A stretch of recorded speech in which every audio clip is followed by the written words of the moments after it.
안녕하세요. 7살 연하 남편과 결혼 10개월 차인 39 여자입니다. 결혼이 꽤 늦은 편이지요? 예전 20대 후반에 결혼을 목전에 두고 청첩장까지 돌리고 나서 파혼한 뒤로 두 번 다시 결혼하지 않겠다고 다짐하고 혼자 살아왔습니다. 전문대 졸업 후 미용실 보조부터 시작해 지금은 제 이름으로 된 미용실 하나 갖고 있습니다. 요즘은 시국이 시국인지라 벌이가 예전만큼 되지는 않는데 그래도 한 곳에서 오래 장사해와서 입에 풀칠할 정도로는 벌고 살고 있어요.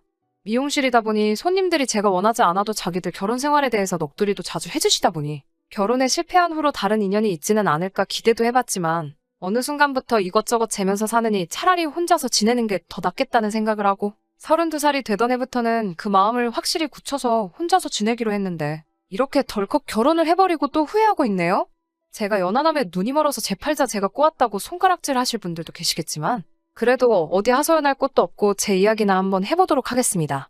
한참 거리두기다 뭐다 해서 장사가 한풀 꺾인 적이 있어요.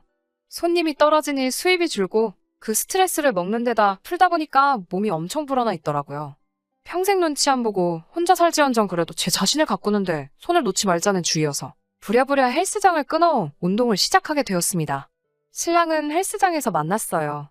헬스장에서 일하고 있는 트레이너였고 오며 가며 인사하며 자연스럽게 친해지게 되었는데 어느 날 신랑이 어떻게 제 연락처를 알아냈는지 제게 먼저 연락을 해서 저녁 식사나 같이 하고 싶다고 해오더라고요.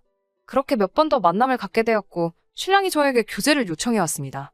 헬스 트레이너라서 몸도 좋고 서글서글한 성격에 저도 호감이 가기는 했지만 7살이나 어린데다가 저는 결혼할 생각이 없었기 때문에 고민을 했어요. 남편이 결혼 생각까지 가지고 있는지는 몰랐지만 나이 차이가 많이 나는 부분이 가장 부담스러웠습니다. 그래서 거절을 했어요.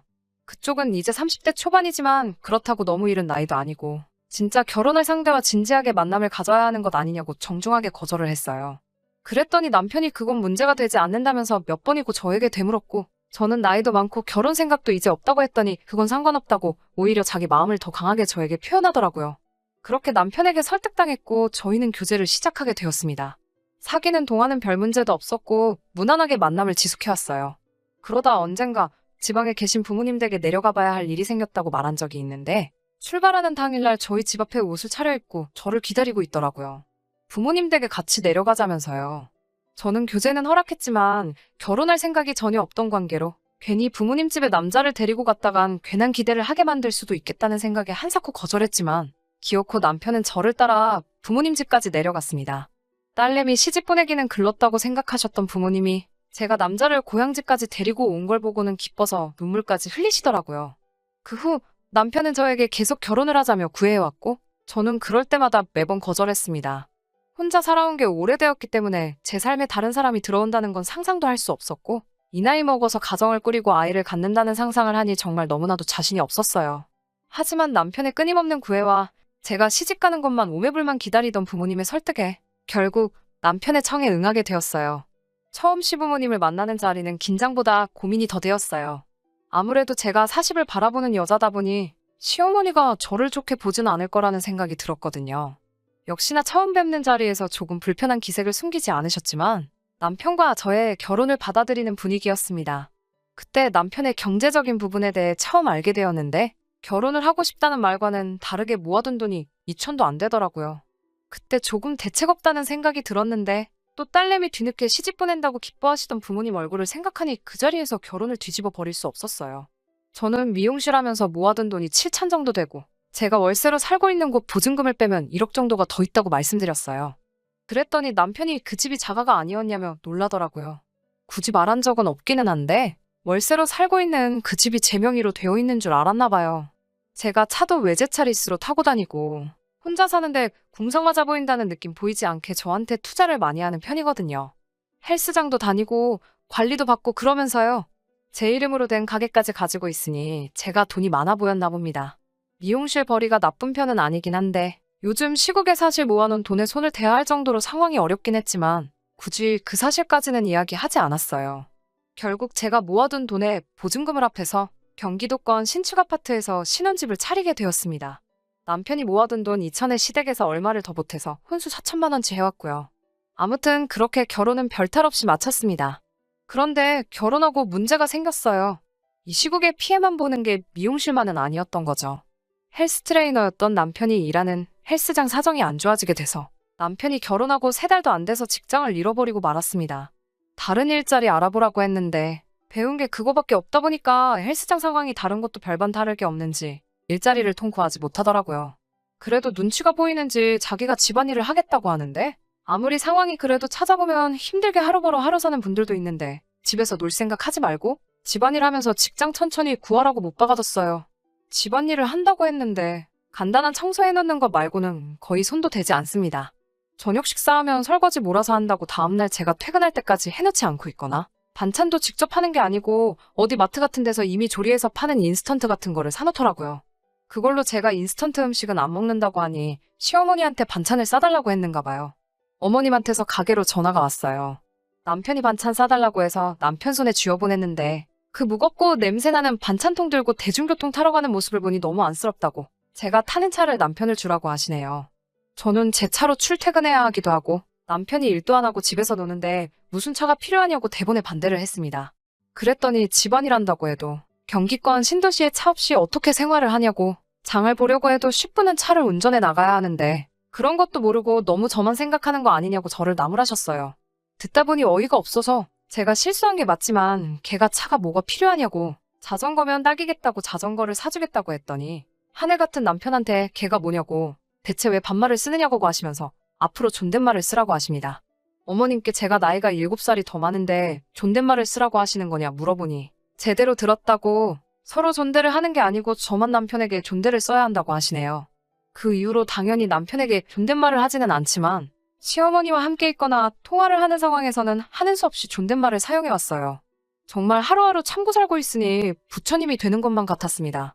가뜩이나 나아질 것만 같지 않은 상황에 변종이니 뭐니 해서 점점 더 악화가 되는 시기였어요. 어느 날 남편이 어떻게 알았는지 저한테 시댁하고 친정하고 차별하는 거냐면서 화를 내더라고요. 결혼 전부터 제가 친정의 용돈식으로 그달 매상에 따라서 30에서 50 사이로 생활비 겸해서 보내드렸었거든요. 결혼 후에도 당연히 보내드렸죠. 그런데 그걸 어디서 알고는 시가에는 왜 생활비를 안 주냐는 식으로 짜증을 부리더라고요. 남편 입장에서는 차별이 맞을 수도 있지만 이건 결혼 전부터 드리던 거고 요즘 매출도 안 좋으니 양가해드리려면 얼마 되지도 않는 돈을 반으로 나눠드려야 하니 돈 10만 원 가지고 뭘 드렸다는 기분도 안 나잖아요. 거기에 원래도 얼마 벌지도 못했지만 직장이라고 있던 거 잘려가지고 돈 한 푼도 벌지 않는 남편이 그걸 가지고 불공평하다고 한다는 것 자체가 말이 되지 않았어요. 그래서 그게 뭐가 문제가 되냐고 했어요. 너가 벌어서 더 드리면 되는 거 아니었냐 했더니 어이없게도 남편이 하는 말이 시가에 용돈을 안 보내드렸다는 게 아니라 애초에 왜 친정에 용돈을 드리냐는 식으로 나오더라고요. 그 상황에는 정말 무슨 말을 하고 싶은 건지 알 수가 없어서 대체 무슨 뜻으로 하는 말이냐 물어봤어요.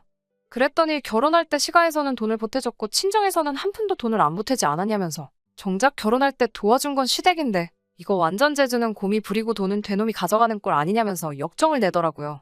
남편 말 틀린 거 하나 없이 친정에서 도와준 거 하나도 없습니다. 그렇지만 제 돈 1억 7천에 제 이름으로 대출까지 땡겼고 남편 돈 고작 2천에 시가에서 보태준 돈 2천. 그까짓 거 없었어도 충분히 지금 사는 집 살 수 있었고 대출 조금 더 받으면 해결되는 부분이었습니다. 아니 만약에 정돈이 궁하고 힘들었으면 친정에서도 충분히 건네줄 만큼의 형편은 됐고요. 아무리 제가 나이차가 많이 나도 제가 매달려서 한 결혼도 아니고 그렇다고 형편 기우는 결혼을 한 것도 아닌데 이 남자가 대체 왜 이러는가 싶더라고요.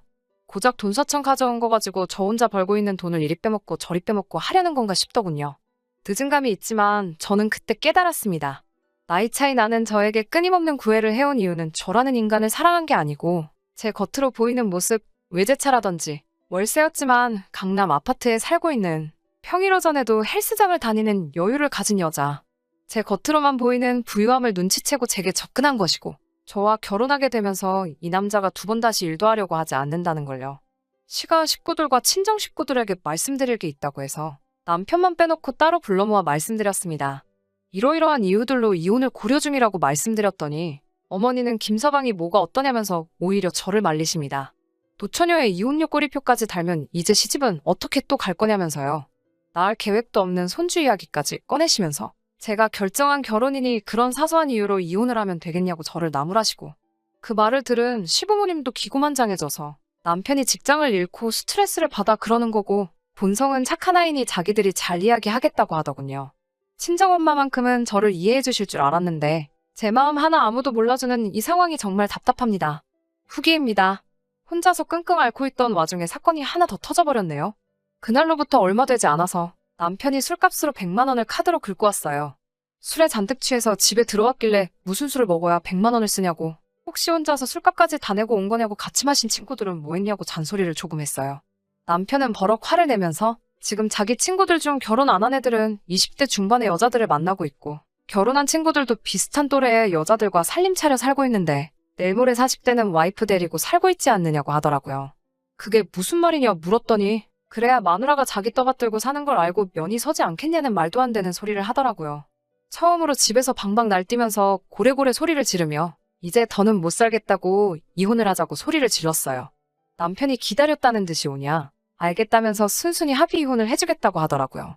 이혼 전문 변호사를 찾아간 자리에서 남편은 그 시꺼먼 속내를 다 보여주더라고요. 이혼 시 공동명의로 된 아파트 재산 분할에 관한 질문부터 하더라고요. 변호사님이 조금 애매하다는 표정으로 혼인기간이 짧은 데다가 아파트는 오롯이 저의 재산으로만 마련이 되었다는 증거가 명백하기 때문에 아무리 공동명의일지라도 아파트는 재산 분할 대상에 전혀 포함이 되지 않는다고 하더라고요. 제 외제차도 리스로 타고 있는 거라 당연히 포함이 안 되고 남편이 가지고 갈 수 있는 건 신혼집에 사놓은 혼수들 뿐이라고 하더군요. 남편의 일그러진 표정을 보니 뭔가 계획대로 되질 않아서 많이 당황한 듯한 얼굴이었습니다. 그 얼굴을 생각하면 지금도 속이 후련해요. 똥 씹은 표정으로 사무실을 나오면서 저한테 다시 잘해보자고 말하고 싶은데 자기가 질러놓은 게 있으니 아무 말도 못 꺼내고 똥 마려운 강아지 마냥 안절부절 못하던 모습이 아직도 기억나네요. 결국 저희는 합의 이혼을 하기로 했고 지금은 숙려기간 중입니다. 남편은 웬일로 직장을 구했고 저한테 그 어느 때보다 잘하고 있어요. 친정에도 용돈을 보냈다는 식으로 생색도 내고 있고요. 제 마음을 돌리려고 하는 뻔한 속셈이죠. 하지만 저는 이 결혼 끝낼 생각입니다.